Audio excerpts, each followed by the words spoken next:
you have seen more transitions in your career than some people, or rather some groups of people have seen a century.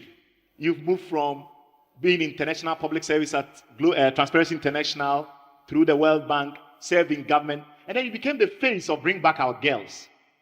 When you look at the way that leadership is evolving on the continent, is there grounds for optimism that this kind of disruptive, changing, or transformative leadership could become a possibility in your lifetime? Or is it already happening already? Thank you very much. What a joy to be on this panel with all of these wonderful brothers and my sister, Jendai.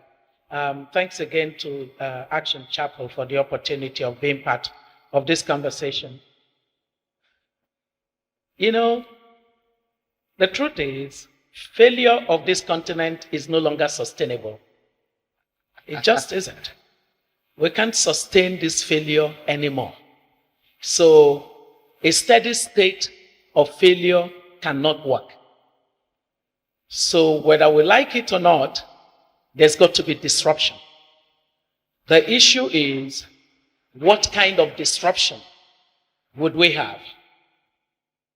The chaotic disruption is the one that takes you to being a Humpty Dumpty that cannot be put together again. So, you look at the situation in DRC and you see how they are struggling to put Humpty Dumpty together again. Or you could have a situation where failure is no longer sustainable and there's got to be disruption. And that disruption throws up the situation you have in Rwanda. So instead of a Humpty Dumpty, you actually have a sense that a country can, 30 years after genocide, be leading many countries that did not go through any such stress in health and education indicators, which determine the productivity of countries, and therefore which form the basis of economic growth and rapid possibility of economic development.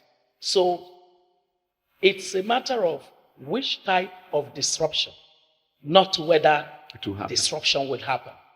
And the reason is simple.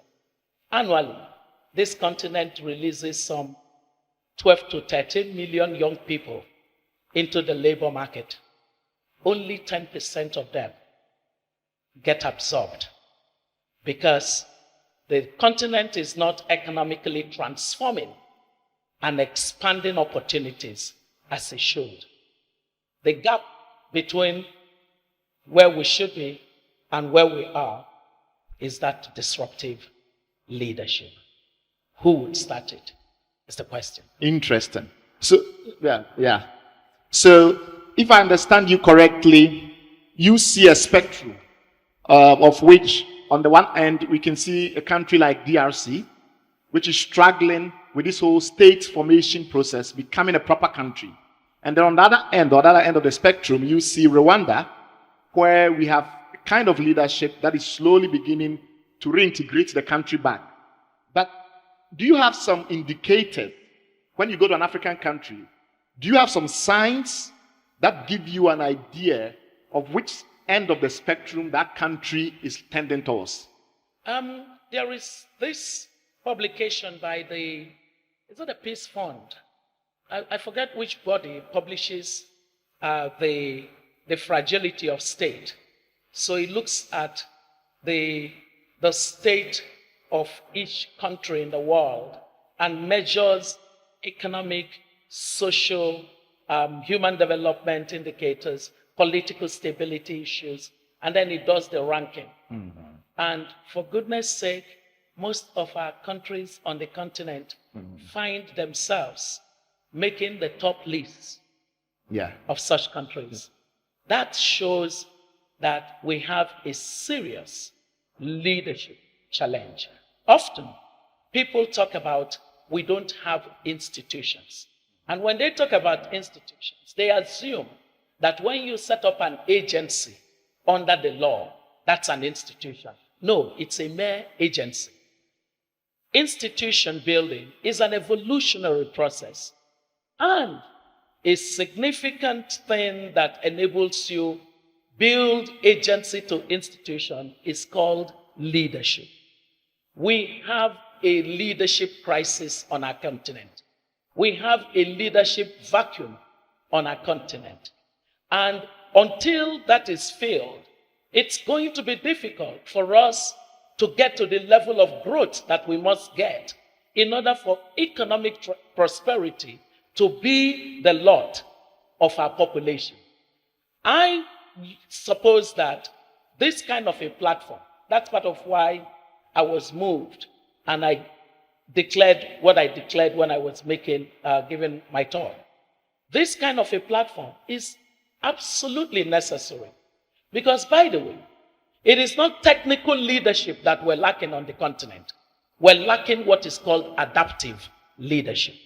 Leadership that solves problems because they are value problems. That energy does not work in a place like Nigeria. It's not because we can't get the number of engineers you need to fix it technically. It doesn't happen because there is a governance problem. Health sector is in crisis because there is a governance problem. If you take issues of poverty, it's not the technical solutions that are lacking. It's a governance problem. And that governance problem, the simple definition of it, is not just about the systems and the structures and the processes. It is that you have a serious leadership vacuum. And that leadership vacuum, the equation that goes for it is simply the loss of value-based leadership. And the system that can regrow it is right here. Interesting. We're gathered here. Interesting.